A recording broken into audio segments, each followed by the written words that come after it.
Hello everyone, welcome to knowledge. तो last के video में हमने देखा था वेक्टर एम्बेडिंग और वेक्टर डेटाबेस की थ्योरी, और इस वीडियो में हम उसका प्रैक्टिकल देखने वाले थे। तो चलिए स्टार्ट करते हैं। डॉक्यूमेंटेशन कुछ चेंज हुआ है। लास्ट वीडियो में ओल्ड डॉक्यूमेंटेशन था, ये अभी न्यू है। तो यहाँ पे हम पाइथन का डॉक्यूमेंटेशन यूज़ कर रहे थे और इसमें हम ट्यूटोरियल्स फॉलो कर रहे थे सेमांटिक सर्च का। तो ये टॉपिक हमने ऑलरेडी कवर किए हैं लास्ट के कुछ वीडियोस में। इसमें हम एम्बेडिंग और वेक्टर स्टोर का प्रैक्टिकल देखने वाले हैं। तो सैम्पल कोड देख लेते हैं एम्बेडिंग का। डॉक्यूमेंट स्प्लिटिंग हमने ऑलरेडी कवर किया है। ओके, तो एम्बेडिंग की थ्योरी मैंने ऑलरेडी कवर की है लास्ट वीडियो में। आपने अगर वो वीडियो नहीं देखा होगा तो मैं यहाँ पे लिंक डाल दूंगा। तो इस वीडियो में मैं बस प्रैक्टिकल पे फोकस करूंगा। यहाँ पे हम गूगल जेमिनाई यूज़ कर रहे हैं, तो मैं गूगल जेमिनाई पे क्लिक कर लेता हूँ और ये जो कोड है ये हम यूज़ करेंगे। यहाँ पे इन्होंने गूगल जेमिनाई की मेथड यूज़ की है और यहाँ पे गूगल जेमिनाई का एम्बेडिंग मॉडल है। तो मैंने ऑलरेडी ये कॉपी कर लिया है। तो VS कोड में चलते हैं। तो मैंने लास्ट वीडियो से ये कोड रेफ़र किया है। लास्ट वीडियो में जो हमने टेक्स्ट स्प्लिटिंग का जो देखा था वही कोड मैंने यहाँ पे कॉपी कर लिया है, ये 2 ब्लॉक। तो यहाँ पे हमारे पास PDF है पाइथन की, उसको हमने स्प्लिट कर लिया है। ये कोड मैंने ऑलरेडी एक्सप्लेन किया है। इसके बाद का जो अभी कोड मैंने दिखाया आपको, उसमें हम एम्बेडिंग कर रहे हैं और एम्बेडिंग में हम गूगल जेमिनाई का एम्बेडिंग मॉडल यूज़ कर रहे हैं। तो ये ब्लॉक्स में रन करता हूँ। इसके बाद अभी इसमें हमारे पास पाइथन की पूरी PDF लोड हुई है। इसके बाद हम एम्बेडर बनाएंगे गूगल गूगल का एम्बेडिंग मॉडल यूज़ करके। तो यहाँ पे ये मेथड है और ये हमने मॉडल का नेम यहाँ पे प्रोवाइड किया है। यहाँ पे दूसरा भी हो सकता है, ओपन एआई का अगर आपको यूज़ करना है तो वो भी कर सकते हो। यहाँ पे बस आपको चेंज करना है ओपन एआई। तो आप देख सकते हो ये ओपन एआई का लोडर आपको दिखा देगा। तो यहाँ पे हम जेमिनाई यूज़ कर रहे हैं क्योंकि टेस्टिंग के लिए जेमिनाई फ्री है कुछ लिमिट तक। अगर मैं इस एम्बेडर को यूज़ करके इसको इस पेज के एक चंक को एम्बेड करूँगा तो वो चंक कैसे दिखते हैं ये मैं दिखाता हूँ आपको। ये फर्स्ट चंक को मैंने यहाँ पे एम्बेड किया है और इसमें सेकंड चंक को मैंने एम्बेड किया है। एक एरे होता है और इसमें सेकंड में मैंने डायमेंशन जो है, जो मैंने डायमेंशन मेंशन किए थे कि वेक्टर एम्बेडिंग के अलग अलग डायमेंशंस होते हैं। According to different use cases हम डिफरेंट डिफरेंट डायमेंशंस यूज़ करते हैं। तो यहाँ पे मैंने इंटेंशनली 768 यूज़ किया है और यहाँ पे मैंने कुछ भी नहीं डाला। तो ये भी देख लेते हैं। तो ये मैं रन करता हूँ। इससे पहले हमें ये रन करना पड़ेगा और उसके बाद ये रन करता हूँ और जो वेक्टर 1 है इसको मैं प्रिंट करता हूँ। तो आप देख सकते हो ये मैंने जो थ्योरी में आपको एक्सप्लेन किया था कि कुछ इस तरह से ये वेक्टर्स रहते हैं। ये काफ़ी बड़ा डेटा है। मैंने आपको थ्योरी में कुछ 3-4 पॉइंट ही दिखाए थे। तो अभी इसकी अगर लेंथ चेक करेंगे, लेंथ चेक करते हैं कि what is the length of this. तो यहाँ पे आप देख सकते हो कि इसकी जो लेंथ है 3072 इज़ अ डिफ़ॉल्ट। ये जो आउटपुट डायमेंशन है यहाँ पे हमने मेंशन नहीं किए हैं। तो डिफ़ॉल्ट डायमेंशन है इस मॉडल के जेमिनाई एम्बेडिंग 001 के, ये 3072 है। और सेकंड की अगर चेक करेंगे, हमने इंटेंशनली डाला है तो इसके डायमेंशन हमें 768 चाहिए। तो यहाँ पे आप देख सकते हो। तो ये तो हुआ एम्बेडिंग के बारे में। Next is vector store. तो वेक्टर स्टोर की भी थ्योरी ऑलरेडी मैंने एक्सप्लेन की है, यहाँ पे बस हम इम्प्लीमेंट करेंगे। तो अगर हमें टेस्टिंग करना है तो हम इन मेमोरी वेक्टर स्टोर भी यूज़ कर सकते हैं। इसके लिए आपको कोई इंस्टॉलेशन नहीं लगेगा या कोई डिप्लॉयमेंट नहीं लगेगी वेक्टर स्टोर की। तो ये मैं पहले आपको करके दिखाता हूँ कि इन मेमोरी वेक्टर स्टोर में कैसे हम डेटा स्टोर कर सकते हैं और इससे कैसे रिट्रीवल कर सकते हैं। तो यहाँ पे इन्होंने ये इन मेमोरी वेक्टर स्टोर का कोड दिया है और इसमें यहाँ पे ये एम्बेडिंग हो रही है। तो ये एज इट इज़ मैं कॉपी करके आपको दिखा देता हूँ। तो ये सिमिलर कोड है, हमने इन मेमोरी वेक्टर स्टोर लिया है यहाँ पे और उसका एक वेक्टर स्टोर इंस्टेंस क्रिएट किया है विथ दिस एम्बेडर। एम्बेडर कौन सा है? ये जेमिनाई का।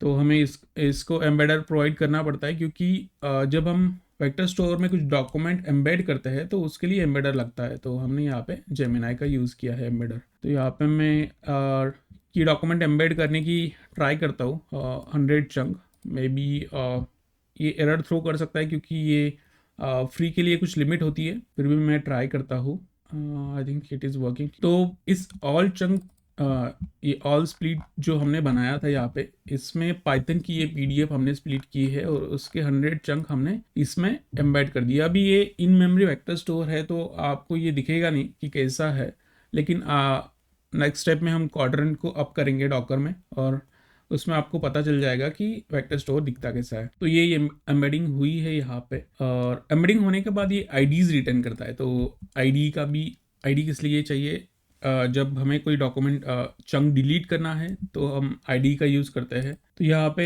वेक्टर स्टोर पे कुछ मेथड्स मिलती है। अगर मैं डॉक्यूमेंटेशन में लेके जाऊँ आपको फिर से, या मैं सेपरेट पेज में ओपन कर लेता हूँ सेपरेट टैब में, तो इसमें हमें कुछ मेथड मिलती है। तो आप ये देख सकते हो, ऐड डॉक्यूमेंट, डिलीट और सिमिलैरिटी सर्च। तो रिट्रीवल के लिए हम ये सिमिलैरिटी सर्च मेथड यूज़ कर सकते हैं। तो हमने यही वेक्टर स्टोर पे यही यूज़ किया है, सिमिलैरिटी सर्च, और यहाँ पे हमने एक क्वेरी ऐड की है। तो ये क्या करेगा, हमने वेक्टर स्टोर में ऑलरेडी एम्बेडर यहाँ पे प्रोवाइड किया है, तो ये इस क्वेरी की एम्बेडिंग बनाएगा और सिमिलैरिटी सर्च करेगा। तो ये मैं रन करता हूँ। आईडीज़ अगर आप देखना चाहते हो तो आईडीज़ पे देख सकते हो कि कुछ इस प्रकार से हमें आईडीज़ मिलती है। जितने भी चंक हमने स्टोर किए हैं तो उतनी हमें आईडीज़ मिलेंगी, हर एक चंक की एक सेपरेट आईडी मिलेगी। और अगर हम इसे रन करते हैं तो आप देख सकते हो कि हमें मैंने फर्स्ट चंक प्रिंट किया है। तो यहाँ पे देख सकते हो, मैंने क्वेश्चन पूछा था how to write string in a Python. काफ़ी सिंपल क्वेश्चन पूछा है क्योंकि हमने फर्स्ट 100 चंक ही इम्बेड किए हैं, तो हमें कुछ आंसर मिलना चाहिए, इसलिए मैंने ये स्टार्टिंग का सिंपल क्वेश्चन पूछा था जो कि पाइथन की पीडीएफ में स्टार्टिंग में ही कवर हुआ है। तो ये कुछ उसके रिलेटेड चंक्स है। ये करेक्ट आंसर नहीं है क्योंकि हमने इसको एलएलएम से प्रोसेस नहीं किया है। हम अगर एलएलएम को ये प्रोसेस करने को देंगे तो एलएलएम हमें करेक्ट आंसर प्रोवाइड करेगा ये रेफर करके। तो ये तो हुआ इन मेमोरी वेक्टर स्टोर। अब हम देखेंगे कि क्वाड्रेंट डेटाबेस हम डॉकर में कैसे चला सकते हैं।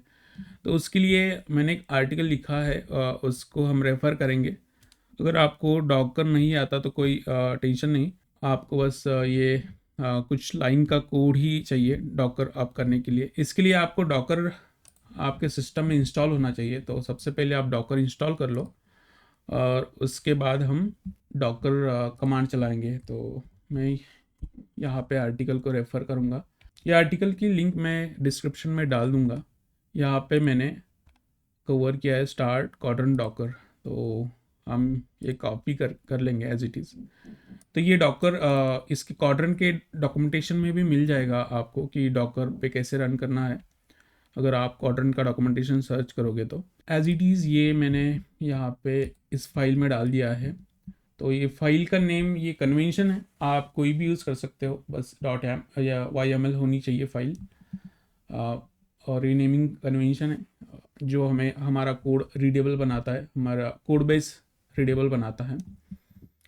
तो इसको रन करने के लिए कमांड है डॉकर कंपोज, और फाइल का नेम है डॉकर कंपोज .db.yml, और हम इसको अब करेंगे डिटैच मोड में। तो डिटैच मोड में इसलिए कि ये हमारा जो टर्मिनल है इस पे डिपेंडेंट नहीं रहेगा। अगर हम टर्मिनल क्लोज भी करते हैं तो ये हमारा डॉकर कंटेनर रनिंग ही रहेगा। तो हम इसमें देख लेते हैं कुछ हुआ है क्या। तो आप देख सकते हो यहाँ पे इसने डॉकर कंटेनर आप किया है।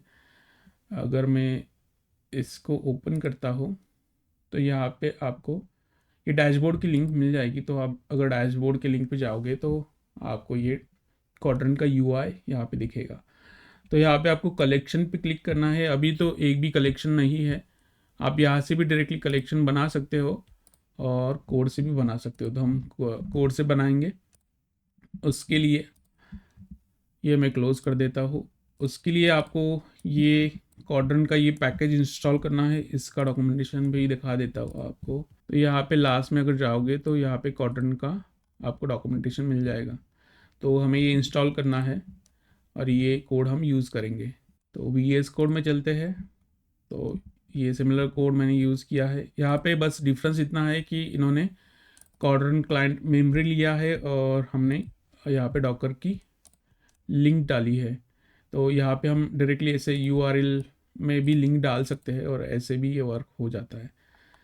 यहाँ पे भी हम URL डाल सकते हैं। अगर आप इसमें देखोगे मेरे आर्टिकल में, तो मैंने यहाँ पे लिंक डाली है डॉकर की, तो यहाँ पे मैंने लिंक डाली है, तो ऐसे भी हम कर सकते हैं। तो और यहाँ पे हमें एम्बेडर भी पास करना पड़ता है, तो एम्बेडर हमने ऑलरेडी बना लिया है। इसको मैं क्लियर कर देता हूँ। एम्बेडर जो जेमिनाई का एम्बेडर है वो हमने ऑलरेडी बना लिया है यहाँ पे, तो हम सिमिलर ही यूज़ करेंगे और ये इसका वेक्टर स्टोर क्रिएट करेंगे। तो वेक्टर स्टोर हमने पहले इसका इन मेमोरी का क्रिएट किया था, अभी हम क्वाड्रेंट का करेंगे। क्वाड्रेंट में हमने UI में देखा कि अभी कोई कलेक्शन नहीं है, तो यहाँ पे मैं कलेक्शन नेम पास करता हूँ, डेमो कलेक्शन, और इसकी ये साइज़ और ये डिस्टेंस। तो ये मैंने रन कर दिया है। तो ये हम इसमें जाके देखते हैं कि कुछ अपडेट हुआ है या नहीं। तो आप देख सकते हो यहाँ पे डेमो कलेक्शन क्रिएट कर दिया है इस कॉन्फ़िगरेशन से। अभी डेमो कलेक्शन में कोई भी डॉक्यूमेंट नहीं है, तो डॉक्यूमेंट चंकिंग के लिए हम ये रन करेंगे नेक्स्ट। तो यहाँ पे भी मैं ट्राई करता हूँ कि 100 चंक हो जाए। ओके, तो यहाँ पे फर्स्ट 100 चंक यहाँ पे इसने एम्बेड कर दिए है। इसको रिफ्रेश कर लेता हूँ, तो आप देख सकते हो कि कलेक्शन में 100 चंक यहाँ पे इसने ऐड कर दिए है और उसका डायमेंशन है 3072। तो कुछ इस तरह से ये होता है। ये सारे चंक इसने बना दिए हैं। ये इसका आईडी है और ये इसका पेज कंटेंट है और ये मेटा डेटा है। मेटा डेटा इसने ऑटोमेटिक ही क्रिएट किया है उस चंक के बेसिस पे। तो आप देख सकते हो इसने सोर्स, URL, टाइटल ये सब कवर किया है। ऑथर का भी नेम इसने कवर किया है मेटा डेटा में। ये हमें करने की ज़रूरत नहीं पड़ती। हम एक्स्ट्रा का मेटा डेटा भी ऐड कर सकते हैं, अभी हम वो कवर नहीं कर रहे, लेकिन फ्यूचर में अगर हमें कोई एक्स्ट्रा का मेटा डेटा ऐड करना है तो वो भी हम ऐड कर सकते हैं। तो ये कुछ चंक इस तरह से होते हैं। अगर मैं इसका आपको ग्राफ ओपन करके दिखाऊँ, तो अगर मैं इस किसी पॉइंट पे क्लिक करता हूँ तो उसके ये सिमिलर जो चंक है ये ओपन कर देगा, लेकिन इससे आपको ज़्यादा क्लैरिटी नहीं मिलेगी। मैंने जो आपको पहले कवर किया था वेक्टर डेटाबेस कैसे दिखता है एक रील में, तो और लास्ट के कुछ वीडियो में भी मैंने कवर किया था वेक्टर डेटाबेस, बैंक का एग्जांपल लेके मैंने दिखाया था, उसमें ज़्यादा क्लियर है। यहाँ पे आप कंफ्यूज हो जाओगे तो ये आप अवॉइड कर सकते हो। और विजुअलाइज में अगर जाओगे, अगर तो मैं इसको रन करता हूँ तो आप देख सकते हो ये पॉइंट प्लॉट किए इसने। अभी ये इतना अच्छा विजुअलाइजेशन नहीं है, लेकिन मैंने विजुअलाइजेशन का ऑलरेडी वीडियो बनाया है। उसमें काफ़ी क्लियर आपको समझ में आता है कि वेक्टर स्पेस में कैसे पॉइंट प्लॉट होते हैं, तो आप वही रेफर कर सकते हो। अभी इस पे हम इस डेटा पे, एक्चुअल डेटा पे हम सेम क्वेरी रन करके देखेंगे। इसमें हम सिमिलैरिटी सर्च रन करके देखेंगे तो हमें एग्जैक्ट डेटा मिल जाएगा। तो हमने रैग के ऑलमोस्ट सारे कंपोनेंट कवर किए हैं। अगर मैं रैग की डायग्राम ओपन करता हूँ, तो ये रैग की डायग्राम हमने बनाई थी। ये हमने इसमें से अगर हम देखेंगे अभी, तो हमने चंकिंग कवर की है, एम्बेडिंग कवर की है, वेक्टर डेटाबेस हमने कवर किया है, सिमिलैरिटी सर्च करके हमने देखा है। तो रिट्रीवल वही है, रिट्रीवल मतलब सिमिलैरिटी सर्च ही है। हम एक्स्ट्रा रिट्रीवर भी बना सकते हैं सिमिलैरिटी सर्च यूज़ करके, तो उसमें भी रिट्रीवर में भी सिमिलैरिटी सर्च यूज़ होता है। तो ये भी ऑलरेडी कवर किया है। तो ऑलमोस्ट ऑल दी पॉइंट हमने कवर किए हैं। अभी ये सारे टॉपिक एक साथ कवर करने के लिए हम एक रैग चैटबॉट बना के देखेंगे, तो वो हम नेक्स्ट वीडियो में कवर करेंगे। तो इस वीडियो के लिए इतना ही। तब तक keep learning and keep growing.